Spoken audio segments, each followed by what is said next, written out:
नमस्कार मित्रों, मैं आपका अपना यूट्यूब दोस्त शिव शरण द्विवेदी। आप हमको अपने यूट्यूब चैनल पे $S.द्विवेदी के नाम से भी सर्च कर सकते हैं।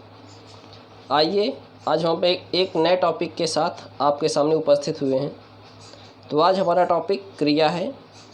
आइए देखते हैं कि क्रिया में क्या क्या है। चलिए शुरुआत करते हैं। क्रिया जिन शब्दों के समझ रहे ना, जिन शब्दों से किसी कार्य के करने या होने की स्थिति का बोध हो उन्हें क्या कहते हैं? क्रिया कहते हैं। ठीक है, जैसे जाना, रोना, सोना, रहना, हंसना, मारना, पीटना आदि। आइए आगे बढ़ते हैं। तो सबसे इस क्रिया में क्या क्या आपने देखा कि जिन शब्दों से किसी कार्य के करने या होने की स्थिति का बोध हो उन्हें क्रिया कहते हैं, जैसे जाना, रोना, सोना, रहना, हंसना, मारना, पीटना आदि। आइए आगे बढ़ते हैं। क्रिया के मुख्य रूप से दो भेद होते हैं। क्रिया के मुख्य रूप से कितने भेद होते हैं? दो। पहला है अकर्मक और दूसरा क्या है आपका? सकर्मक। ठीक है, तो हम सबसे पहले किस पे चर्चा करेंगे? अकर्मक पे। आइए, अकर्मक क्रिया जब कर्ता द्वारा किए गए कार्य का फल स्वयं कर्ता पर ही पड़े। जब कर्ता द्वारा किए गए कार्य का फल स्वयं कर्ता पर ही पड़े तो उसे क्या कहते हैं? अकर्मक क्रिया कहते हैं। ठीक है मित्र, उसे क्या कहते हैं? अकर्मक क्रिया कहते हैं। जैसे नाचना, हंसना, रोना, सोना, जाना आदि। तो आइए कुछ उदाहरण हमारे पास है, उदाहरण देखते हैं अकर्मक क्रिया की। तो जैसे राधा लजाती है। पहला उदाहरण, राधा लजाती है। तो अकर्मक क्रिया में क्या हुआ? जिसका फल स्वयं कर्ता पर ही पड़े। ठीक है, और दूसरा है मोहन बढ़ता है, सोहन हंसता है, राधा खो गई, राम सोता है आदि। तो मित्र, संस्कृत में एक श्लोक है जो आपको अकर्मक क्रिया में कुछ शब्द हैं उनको और कुछ स्थितियां हैं उनको क्लियर करेगा वो। आइए हम आपको बता देते हैं।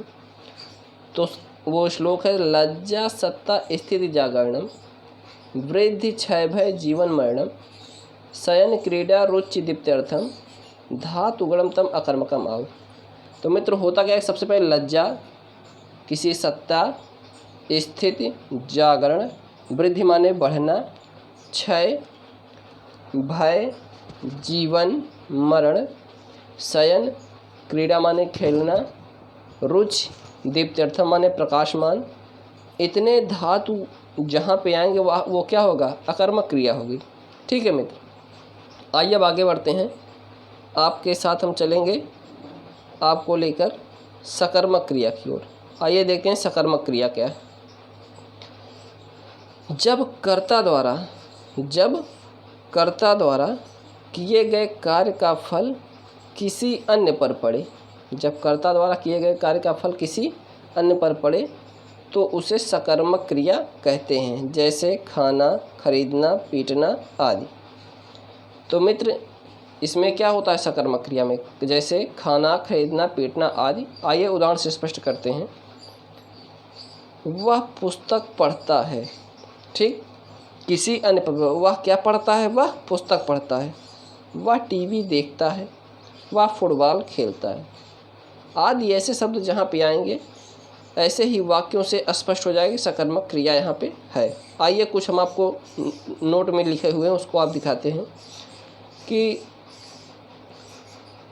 यदि किसी वाक्य में क्या, क्यों, कैसे, कब, क्या, क्यों, कैसे, कब आदि प्रश्न लगाने पर यदि कुछ उत्तर मिले तो वह सकर्मक, अगर उत्तर ना मिले तो वह अकर्मक। जैसे सकर्मक क्रिया में प्रश्न का उत्तर में वह पुस्तक पढ़ता है, वह क्या पढ़ता है? वह पुस्तक पढ़ता है। वह टीवी देखता है, वह क्या देखता है? टीवी देखता है आदि। ऐसे शब्द जहाँ पे आएंगे और क्या, क्यों, कैसे जहाँ पे प्रश्न का उत्तर मिले वो सकर्मक। सीधी सी एक लाइन में आपको जानना है कि जहाँ पे प्रश्न का उत्तर मिले वह क्या होगा, सकर्मक होगा, और जहाँ पे प्रश्न का उत्तर ना मिले वह क्या होगा, अकर्मक होगा। अब वाक्य में प्रयोग करके आप देख लीजिएगा, ठीक है। आइए, क्रिया है आपकी द्विकर्मक क्रिया क्या होती है, ये इसको भी देख लेते हैं यहीं पे। कभी कभी एक ही वाक्य में दो क्रियाएं या कर्म आ जाते हैं। जैसे कभी कभी एक ही वाक्य में दो क्रियाएं या कर्म आ जाते हैं, इन्हें द्विकर्मक क्रिया कहते हैं। जैसे एक को प्रधान और दूसरे को गौण कर्म कहते हैं। जैसे मोहन साइकिल से बाजार जाता है, ठीक, तो उसका प्रधान काम क्या है, प्रधान क्या होगा, बाजार जाना। मुख्य कार्य क्या होगा उसका, बाजार जाना। और वह किससे जाएगा, गाड़ी से जाएगा, साइकिल से जाएगा, स्कूटर से जाएगा, जिससे उसका मन होगा वो जाएगा, वह क्या हो जाएगा, गौण कर्म हो जाएगा। ये मायने रखे कि वो जाएगा किससे, उसका मुख्य काम क्या है, बाजार जाना, ठीक है। ठीक, आइए आगे बढ़ते हैं। क्रिया के अन्य भेद आइए देखते हैं। तो क्रिया के अन्य भेद, संरचना की दृष्टि से क्रिया के 4 भेद होते हैं। ध्यान दीजिएगा, क्रिया के मुख्य रूप से कितने भेद होते हैं, 2 भेद, अकर्मक और सकर्मक। और संरचना की दृष्टि से क्रिया के कितने भेद होते हैं, 4 भेद होते हैं। तो सबसे पहला है प्रेरणार्थक क्रिया, संयुक्त क्रिया, अनुकरणात्मक क्रिया, नाम भाव क्रिया। तो सबसे पहले हम प्रेरणार्थक क्रिया पे चर्चा करेंगे कि प्रेरणार्थक क्रिया क्या है। ठीक, आइए, जब कर्ता द्वारा किसी काम को स्वयं न करके किसी दूसरे को कार्य करने की प्रेरणा दे तो उस क्रिया को प्रेरणार्थक क्रिया कहते हैं। ऐसी अवस्था में कर्ता प्रेरणा देने वाला होता है, न कि काम करने वाला। जैसे गुरु शिष्य से भोजन पकवाता है, या क्या कर रहा है, गुरु शिष्य से भोजन पकवाता है, प्रेरणा दे रहा है। गोविंद ने राम को जगवाया, वह नौकर से वस्त्र धुलवाता है। ठीक, तो ऐसे शब्द हैं। तो जैसे बुलवाया हो गया, नचवाया हो गया, पढ़वाया हो गया, कटवाया होगा, ये ऐसे शब्द कहाँ आएंगे, आपके प्रेरणार्थक क्रिया में आएंगे। ठीक है, जब किसी को किसी काम के लिए कहा जाए और वो काम की पूर्ति हो जाए वो क्या होगा, प्रेरणार्थक क्रिया होगी। संयुक्त क्रिया दूसरा है, संयुक्त क्रिया। जो क्रियाएं किसी क्रिया अथवा संज्ञा आदि से जुड़कर बनती हैं उन्हें संयुक्त क्रिया कहते हैं। जो क्रियाएं किसी क्रिया अथवा संज्ञा आदि से जुड़कर बनती हैं उन्हें संयुक्त क्रिया कहते हैं। जैसे पानी बरसने लगा, बरसा प्लस ने, यानी मिला जुला। संयुक्त क्रिया का मतलब क्या हुआ, मिला जुला। आइए आगे बढ़ते हैं। पानी बरसने लगा, बरसा प्लस ने, ठीक, वो क्या हो जाएगा आपका, बरसा प्लस ने बराबर बरसने, क्या हुआ, संयुक्त क्रिया हुआ, एक दूसरे से मिले। कभी कभी अतिशयता की सूचना देने के लिए उसी क्रिया को 2 बार कह दिया जाता है। उसी क्रिया को क्या होता है, 2 बार कह देते हैं। जैसे वह पढ़ते पढ़ते सो गया, वह काम करते करते थक गया, तो उसी क्रिया को हम क्या किए, 2 बार कह दिए। ठीक, आइए बढ़ते हैं। तीसरा है अनुकरणात्मक क्रियाएं। अनुकरण माने देखिए, मतलब जैसे घर में हमारे भी आपके भी छोटे छोटे बच्चे होते हैं, अगर हम किसी काम को करते हैं तो वो भी उसी देख के उसी काम को करने का प्रयास करते हैं, तो वही क्या हो जाता है, अनुकरण हो जाता है। तो जैसे पीछे पीछे चलना किसी के, जैसे हमारे पिताजी जा रहे हैं उन्हीं के पीछे पीछे हम भी चल रहे हैं, तो अगर वो जो कर रहे हैं उसी को हम भी करते रहें तो वही क्या हो जाता है, अनुकरण हो जाता है। आइए देखते हैं आपका अनुकरणात्मक क्रियाएं। जब किसी ध्वनि के अनुकरण पर, अगर हम बोले का, कोई पीछे से बोला का, हम बोले खा तो कोई पीछे से बोला खा, तो यही होता है अनुकरण करना।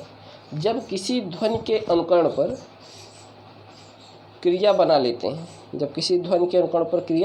लेते हैं, तो उसे अनुकरणात्मक क्रिया कहते हैं। जैसे खटखट से खटखटाना, एक बार हम दरवाजे पर मारे फिर दरवाजे पर ठोके तो 2 बार क्या हुआ, ठक ठक खटखट हुआ, तो क्या हुआ, खटखटाना। मक्खियाँ क्या होती हैं, भनभन से भनभनाना, थरथर से थरथराना, टप टप से टपटपाना। ठीक, तो यह आपका क्या हो जाएगा, अनुकरणात्मक क्रियाएं हो जाएंगी। ठीक, आइए आगे बढ़ते हैं। अब देखते हैं नाम भाव क्रिया। नाम भाव क्रिया आपको ज़्यादा समझ में आएगा। ठीक है, आइए, नाम भाव या नाम धातु क्रिया। जब किसी संज्ञा सर्वनाम या विशेषण से कुछ विशेष शब्दों को जोड़कर उन संज्ञा सर्वनाम या विशेषण से क्रिया का काम लेने लगते हैं तो उसे नाम भाव क्रिया कहते हैं। जैसे हाथ से हथियाना, बात से बतियाना, गांठ से गठियाना, लात से लतियाना और जूता से जुतियाना। तो ये आपके क्या हो जाएंगे, नाम भाव क्रिया हो जाएगा। हाथ से हथियाना, बात से बतियाना, इसका प्रयोग हम लोग अपने गांव देहात में अपनी लैंग्वेज में विशेष रूप से करते हैं, तो ये आपका क्या हो जाता है, नाम भाव धातु या नाम भाव क्रिया हो जाती है। तो मित्र, उम्मीद करते हैं कि ये आपको वीडियो बहुत अच्छा लगा होगा और आप इस वीडियो को लाइक भी करिए, शेयर करिए और सब्सक्राइब भी करिए। ठीक है मित्र, आज के लिए इतना ही। धन्यवाद।